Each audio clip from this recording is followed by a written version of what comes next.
Well, good morning. It's great to see everyone. An overflow crowd. It's as if there's a lot of news happening or something. I don't know. I want to start this morning by addressing a few things we've heard this week from our Democrat colleagues. It's been pretty surprising. Here's a few quotes. Shut down the city. We are at war. We're going to fight it in the streets, it was said. This is what the beginning of a dictatorship looks like. This is their reaction to the flurry of activity that's come out of the new administration, and the president is doing exactly what he said on the campaign trail that he is going to do, would do, and he's delivering on that, and we're a big part of that, and we're going to do it as well. Meanwhile, the Democratic Party truly is seemingly lost. They have no rudder, they have no vision, they have no clear leader.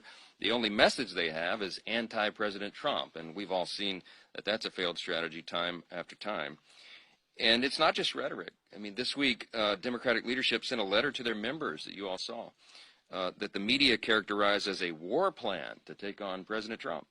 In the letter, the Democrats laid out the foundation for a government shutdown. That's their plan, to stop President Trump. And the question we're all asking is, why do they want to stop him?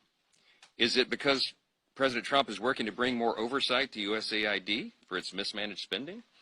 Is it because he's using the threat of tariffs to negotiate with trade partners and secure our borders? Is it because DOJ is looking at contracts and helping to carry out President Trump's promises of making government more efficient? By laying the foundation for a shutdown in the way that they are, the Democrats are changing their tune on government shutdowns. Remember, they're the ones that are apoplectic all the time about the terrible harm that it would exact on the country. But because President Trump is doing exactly what he said he would do, they've changed their tune. And I think you all should be asking them about that change of heart and the hypocrisy that is just on open display. When President Trump said he would unleash American energy dominance and reduce the size of the government and deport dangerous illegal aliens and make American communities safe again, he meant what he said. And that's what we're seeing. He made campaign promises, and now he's moving at a quick pace to deliver on them. What a concept.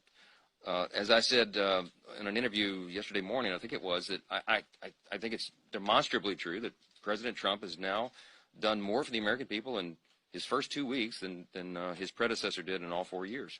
And that's going to continue. And in Congress, we're going to work, and we are working now, to codify that America First agenda through legislative action. You heard two examples of that here. What we'll be doing this week is continuing our efforts to protect American communities by voting on the HALT Fentanyl Act, which will permanently schedule fentanyl and all fentanyl-related substances as Schedule I narcotics. Why is that important? Because it empowers law enforcement to seize those deadly drugs and go after their producers and distributors and stop the flow. It is an unspeakable tragedy that has now gone on for over 4 years. We have more than 200 Americans lose their lives every single day on average to fentanyl. And it's a crisis that demands our immediate action, and that's what the president is doing, and that's what we're doing. The HALT Fentanyl Act builds on President Trump's efforts from earlier this week to secure our border, southern and northern borders, and keep illicit drugs out. The Republicans are taking decisive, strong, and immediate action to rid American communities of this poison. Elections have sometimes very positive consequences, and that's what you're seeing here. Meanwhile, we're also going to unleash American energy dominance.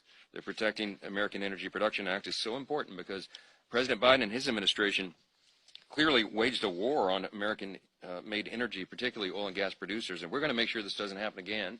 So we pass this legislation, and no future administration will be able to put a halt on fracking, which produces so much of the energy in this country. It has to be protected. House Republicans are delivering on our promises, and there is a lot more to come. I'm sure you have a few questions this morning, so we'll do that. Let's start in front row. Can you address